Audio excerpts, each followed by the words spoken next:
And staff here at the zoo are still pretty shaken up about the incident. Now, as you can see behind me, floodwaters are still coming in strong here at the Lake Superior Zoo. Now, at this hour, the mop-up process is underway. Authorities say that the fire started due to a spark from a downed power line around 1:30 this afternoon. And although there's no budget work this time around, there's still plenty of items on the docket up for debate. Kevin and Michelle, party activists and other residents and neighborhoods from across the state head to caucuses tonight. Now, the first thing on the Republican agenda, a presidential straw poll. After an extensive investigation, authorities say the accident was the result of speed, inattentive driving, and driver inexperience. A new report out today says it's getting harder to find eligible recruits that meet the physical standards of the U.S. Armed Forces. Now, the problem is so serious, commanders of all ranks have spearheaded the study, describe it as a potential threat to national security. And Kevin, I understand there were several reports that Rena was just wandering around the community alone before her body was found. It is smooth sailing for drivers along I-35 in Duluth. Construction workers spent the day picking up barrels and cones and opening up all lanes of traffic. Who's excited for candy?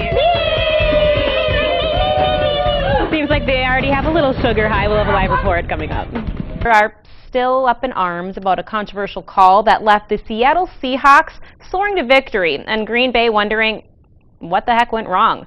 We're talking, of course, about the call that many officials are claiming should have been a penalty for offensive pass interference, which would have ended the game with a win for the Packers. Some people got a little creative in the wake of that controversial touchdown call. It spurred two Wisconsin friends to make their displeasure known on a t-shirt. Okay, so the pair who own a t-shirt business began making handmade t-shirts that read, quote, "Worst call ever." After protests and rallies across the state and nearly 1 million recall signatures, Wisconsin's gubernatorial recall election is officially on the ballots and in the hands of voters. The recall began as an outcry over Republican Governor Scott Walker's decision to cut collective bargaining rights for most public workers. It's good to know that we're all in this together, and I think our voice is stronger than the few people that are trying to take away our rights. But the recall process didn't come easy. Walker supporters were concerned about duplicate signatures on recall petitions, and rightly so. Every time I come across you guys, I sign. Oh, well, you only need to sign once. Wisconsin's Government Accountability Board spent weeks verifying the petitions and in the end found more than enough legal signatures to force a recall election. Democrats across the state chose Milwaukee Mayor Tom Barrett as their candidate to run against Governor Walker. The heated race has had all eyes on the Badger State because it's still anyone's guess as to the outcome. This is huge, both in Wisconsin and nationally. It's going to be huge because the state is deeply divided.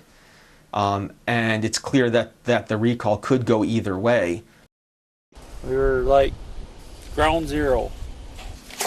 Friday night storm came with no warning. I just happened to look out the window and one of them big pine trees behind me tipped right over, and I said, boy, we got to get to the basement.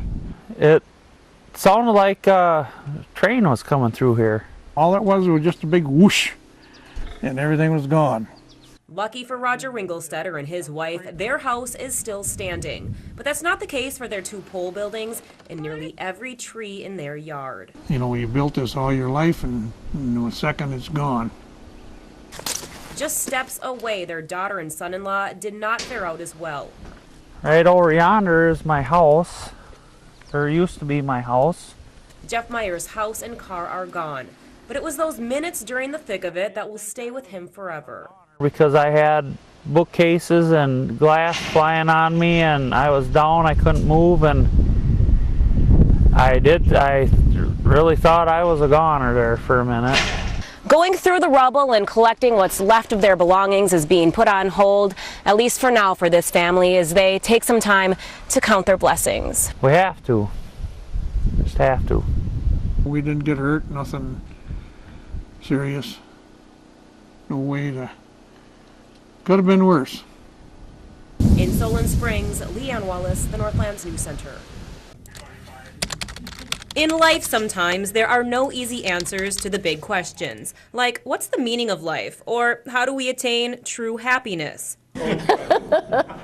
When you're 100 years old like Nanny, those answers come a bit easier.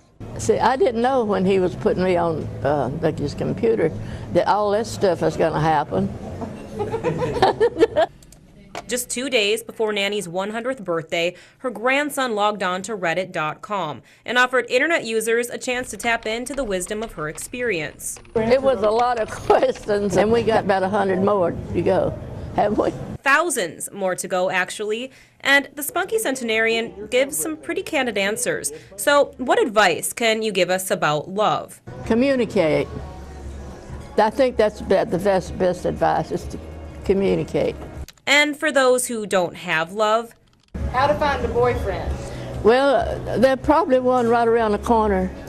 And when it comes to the most important aspect of life, Nanny answered a happy family. And that's how she spent her 100th birthday. All these are my very favorite people here today.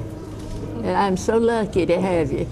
Happy birthday to you. What is your most memorable birthday? Today, this one. Choosing to live each year, each day, in the moment. And when life gets hard, just keep on trucking. just keep on trucking, all I can do. Advice she's certainly earned the right to give. 100 years old. In Duluth, LeAnnRWallace, the Northlands News Center.